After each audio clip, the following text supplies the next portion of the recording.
सोच न्यूज, एक नई सोच के साथ। मजदूर अधिकार मंच कच्छ द्वारा मजदूर सम्मेलन योजाયું। कच्छ जिल्लाમાં શ્રમિક વર્ગના હકો, હિતો અને અધિકારો શ્રમિક વર્ગને મળી રહે તેમજ શ્રમિક મજદૂર વર્ગને પડતી મુશ્કેલીઓ, મજદૂર શોષણ તેમજ મજદૂર કરતી મહિલાના સંરક્ષણ તેમજ મજદૂરોનું શોષણ અટકે તેમજ મજદૂર વર્ગના સંવિધાનિક હક અધિકારોથી વંચિત ન રહે, સરકારી યોજનાઓનો લાભ મળે, તમામ બાબતોની આજરોજ અંજારના રતનાલ ગામ મધ્યે કચ્છ જિલ્લા લેવલનું મજદૂર સંમેલન યોજાયું હતું, જેમાં ખાસ પશ્ચિમ ભારત મજદૂર અધિકાર મંચ તેમજ સંઘર્ષ સેવા સંસ્થાના સૌજન્ય થકી આયોજન કરાયું હતું, જેમાં પશ્ચિમ ભારત મજદૂર અધિકાર મંચના કોઓર્ડિનેટર દિનેશભાઈ પરમાર દ્વારા મજદૂર વર્ગને પડતી મુશ્કેલીઓના નિરાકરણ માટે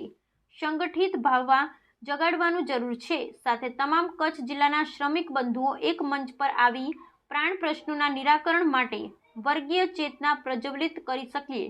તેમજ સંઘર્ષ જેવા સેવા સંસ્થાના સંસ્થાપક LS પરમાર સાહેબ દ્વારા જણાવેલ કે મજદૂર વર્ગના જીવનમાં અજવાળું પથરાય, દરેક મજદૂર વર્ગને સરકારની યોજનાઓનો લાભ મળે,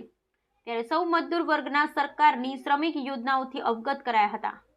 કચ્છ જિલ્લામાં શ્રમિક વર્ગના નડતરરૂપ પ્રશ્નોમાં લઘુત્તમ વેતન ધારા મુજબ વેતન નથી અપાતું, કંપનીઓ તેમજ ખાનગી ક્ષેત્રોમાં ભયંકર રીતે મજદૂર વર્ગનું શોષણ થઈ રહ્યું છે,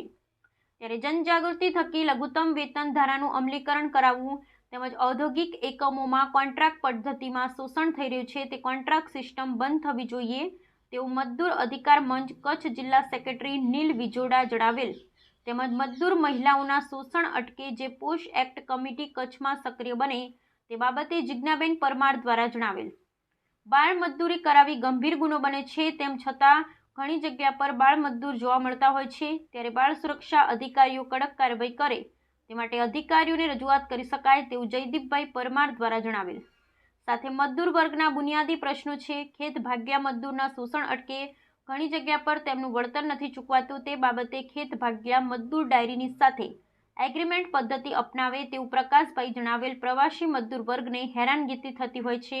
તેમને રહેવા માટે સરકાર દ્વારા હોમ શેલ્ટરની વ્યવસ્થા છે, પરંતુ અમલીકરણ નથી થતું રહ્યું તેવું રોહિત ચૌહાણ દ્વારા જણાવેલ હતું। આજરોજ મોટી સંખ્યા ખેત ભાગ્યા શ્રમિક વર્ગ તેમજ મજદૂર સાથીઓ સંમેલનમાં સહભાગી થયા હતા।